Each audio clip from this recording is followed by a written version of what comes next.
কথা রাখলেন প্রাক্তন বিজেপি বিধায়ক নিখিল রঞ্জন দে।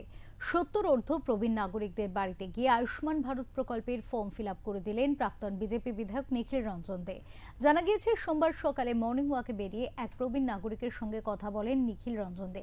সেই সময় ওই প্রবীণ নাগরিক জানান, বয়সজনিত কারণে বিভিন্ন সরকারি দফতরে গিয়ে কাজ করানো তার পক্ষে খুবই কষ্টকর। তাই যদি বাড়িতে এসে আয়ুষ্মান ভারতের ফর্ম পূরণ করে দেওয়া হয় তাহলে সুবিধা হবে। প্রবীণ নাগরিকের কথা শুনে সেদিনই বাড়িতে এসে ফর্ম পূরণ করে দেওয়ার প্রতিশ্রুতি দিয়েছিলেন প্রাক্তন বিজেপি বিধায়ক। প্রতিশ্রুতি মতো মঙ্গলবার ওই প্রবীণ নাগরিকের বাড়িতে পৌঁছে আয়ুষ্মান ভারত প্রকল্পের ফর্ম পূরণ করে দিলেন নিখিল রঞ্জন দে। তার এই উদ্যোগে খুশি প্রবীণ নাগরিকের পরিবারের সদস্যরা।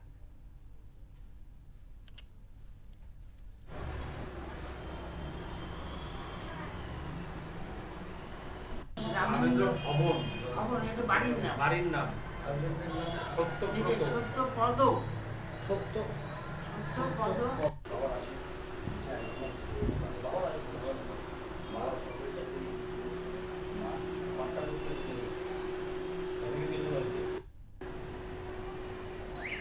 দেখা হয়েছিল রাস্তায়।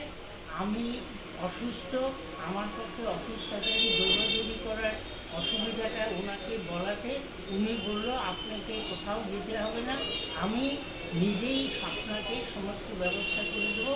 তাই উনি এসে আজকে আমাকে এই ব্যবস্থা করে দিল। আমি খুব কৃতজ্ঞ এবং সকলের মঙ্গল হোক, আমি এটাই চাই। হ্যাঁ, এই যে বাড়ি বাড়ি গিয়ে যে কার্ডটা দেওয়া হচ্ছে, এতে কতটা লাভ হবে? এইভাবে সত্যিকারই যারা অসুস্থ বৃদ্ধ বয়স তাদের পক্ষে খুবই ভালো। এই রকম করতে পারলে খুব ভালো হবে। তাদের পক্ষে বিভিন্ন অফিসে ঘুরে এই কার্ড সংগ্রহ করা বা সেই সমস্ত সম্বন্ধে কাজকর্ম করা তাদের পক্ষে অসুবিধা, যার ফলে আমরা 70 বছরের উপরে যাদের বয়স, যখনই খবর পাচ্ছি তাদের বাড়ি বাড়ি গিয়ে তাদের এই কার্ড তৈরি করে দেওয়ার ব্যবস্থা গ্রহণ করছি। গতকালকে সকালবেলা মর্নিং ওয়াক করার সময় এই বাড়ির যিনি আছেন সত্যপদ ভট্টাচার্য, তার সাথে আমার দেখা হয় মর্নিং ওয়াক সময়। তিনি আমাকে বলেন যে আমার তো 70 বছর হয়ে গেল, এখনও পর্যন্ত আয়ুষ্মান ভারত প্রকল্পের কোনো সুযোগ সুবিধা আমরা পেলাম না।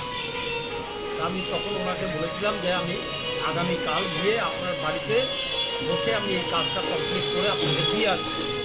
আর সেই অনুযায়ী আজকে আমি এখানে এসেছি। কতজনকে দেওয়া হলো আজকে? এখানে আজকে উনি আর ওনার স্ত্রী 70 বছর উপরে আমাদের বয়স। এখান থেকে আমি যাবো আরও দুটো জায়গায় আমাদের এই প্রোগ্রাম একই প্রোগ্রাম সেগুলো করে